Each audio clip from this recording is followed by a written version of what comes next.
Hey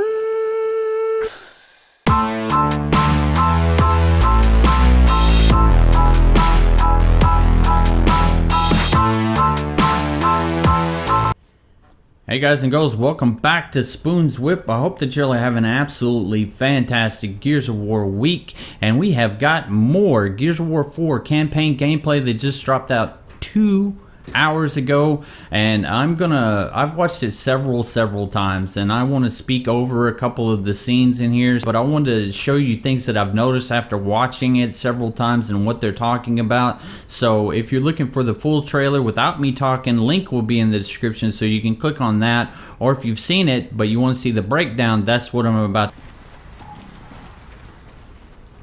The HUD is basically the same. It gives you a little readout up there at the top, and yes, that is Marcus Phoenix right there. So evidently you're going to be able to have Marcus Phoenix on your crew for at least a couple sessions, couple of campaign chapters in the series. Wow, it's that old. There's hardly anything left that's that old. There are still a few things. And the Marcus Phoenix joke is really funny. I think I got a chuckle out of it the first time that I've seen it. This is the screenshot that they sent us in early beta footage of that wheel coming off, and now we know that it's part of this dam scene. The hub's falling off right there, and cog tags are back. Did you think that they would go away from that? No, it's really something that adds a lot to the dynamics of the game, and it's been around forever in Gears, so it ain't going nowhere. But it's better than leaving it out here. And they made a little point of them being outsiders right there. They couldn't just go to the nearest city and drop that off. Burial sites there actually were, and I got a big old classified. There were dozens of them, maybe even hundreds. They can't all be. And they're talking about burial sites of the locusts being infested with, I guess, the swarm. These guys, whether they're reincarnations of the locusts or they're just using the locusts as food or something, I have no idea. It doesn't explain that, but they made sure to point that out, that you're gonna go to this burial site of the locusts, and it seemed like Marcus had a little bit of insight into this, and you can see the armor and the hood pad on the back of his armor, Marcus's armor right there.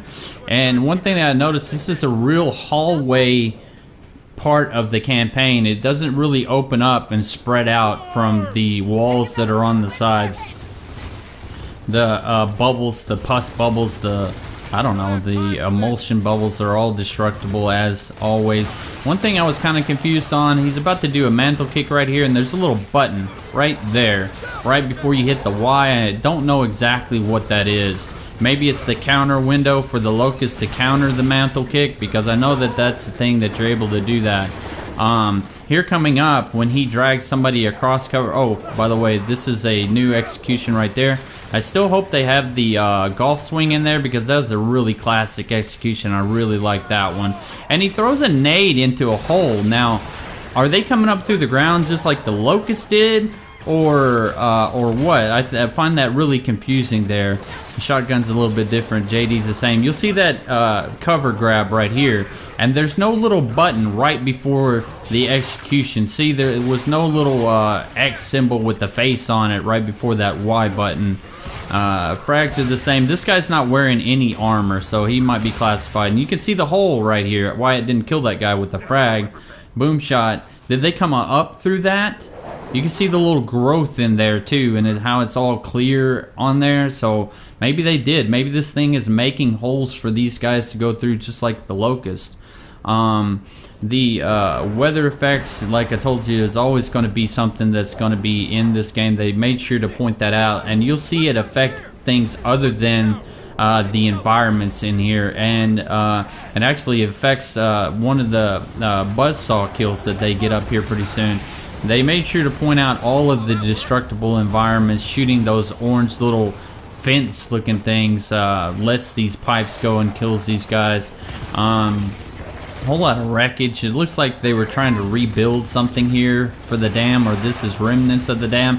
And you can see that little piece of cover that gets stuck against there from the wind pushing it up there. So, and we're gonna go with another mantle kick right here, and then you get the button, the the execution button, I guess. I don't know exactly if it depends on what you want to do, or that's his counter window right there. Another one right here. This is a big destructible environment scene that they got right here. Destruction of covers, that goes away, and then he shoots his car up and to the right, and you can see it tumble across and kill just about everything right through there. And it creates a lot more new environments for you to take cover on, like that box that came down right there. You're able to take cover on that. That wasn't there before, affected by the environment from the wind. And you'll see the mulchers right here. Those look like giant thrashball drones to me, shooting the mulchers, and it takes all those guys out. Again, the destructible environments. And we go with the buzzsaw here. Now pay close attention. He has to lead his shots with the wind, and he's moving a lot slower because he's carrying something heavy, obviously. But when he runs into the wind, he runs slower. And you'll watch him right here when he fires these things. He has to lead his shot to go into the swarm, and those will take away the environments too.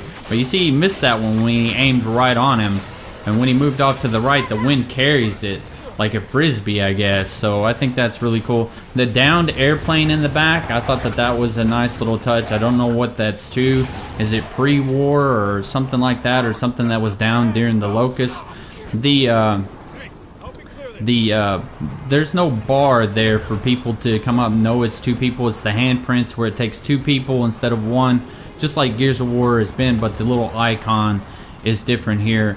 And this is another, there's no swarm here, it's just going to be the lightning effects. And it looks like it has one lightning bolt, and then many lightning bolts come out from that one shot. You can see the three, and it seems like they're coming out of that spot, a central location, and spreading out once they hit. And he takes a pretty good amount of damage. About a quarter of his health is taken by one of these lightning bolts right here, just running along the edge. So it is something that's really going to play a huge role, I'm sure, especially when you're playing it on Insane. These things are going to do a crap ton of damage. But like I was telling you, I like this gameplay much better than the last couple that they've got. It seems a lot clearer, it seems a lot more insightful, and it gives you a little bit more information in it. The end of the boom shot looks different too. And there's going to be a ton of these cutscenes. I'm betting a lot of money that there's going to be a ton of cutscenes in it. So I hope you enjoyed this video. If you did, please smash the like button. And again, a link to the original one without me talking will be in the description for you to check that out if you haven't already. But I hope you enjoyed the breakdown. If you did, please smash the like button and subscribe if you haven't already. Have a fantastic week. We'll see you.